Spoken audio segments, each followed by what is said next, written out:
या क्षणाची महत्त्वाची आणि मोठी बातमी पनवेलमधील नावागावच्या मैथिली पाटीलचा करुण अंत झालेला आहे। मैथिली ही अवघ्या 22 वर्षांची होती।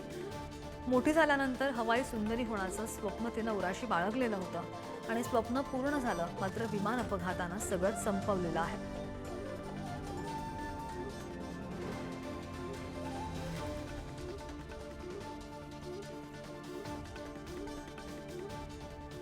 दरम्यान उरण मतदारसंघाचे आमदार महेश बालदी यांनी न्हावे येथे मैथिली पाटीलच्या वडिलांची आणि कुटुंबियांची सांत्वनपर भेट घेतली आहे।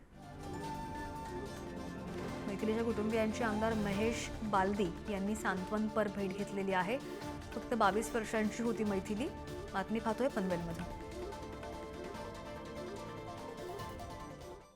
आत्ताच एक महिना दीड महिन्यापूर्वी फार आनंदाने ऑफिसला येऊन सांगून गेलेला की साहेब ही क्रू मेंबर झाली आहे, याच्याहून पुढे चालली आहे, परीक्षा देते।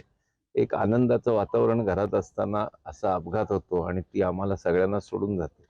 हे बघताय तुम्ही की पूर्ण गावात नाही, या परिसरात दुःख झालंय आणि हे दुःख आहेच, त्यांचं दुःख आमचं सगळ्यांचंच दुःख आहे। त्यामुळे प्रत्येकाचे डोळे पाणावलेलेच आहेत। त्याच्यामुळे एक पूर्ण कुटुंब भरारी घेत होतं आणि तेव्हाच असा अपघात घडतो तेव्हा पूर्ण कुटुंबच कोलॅप्स होतं आणि आम्ही सर्व परिवारातलेच आहोत तिच्या।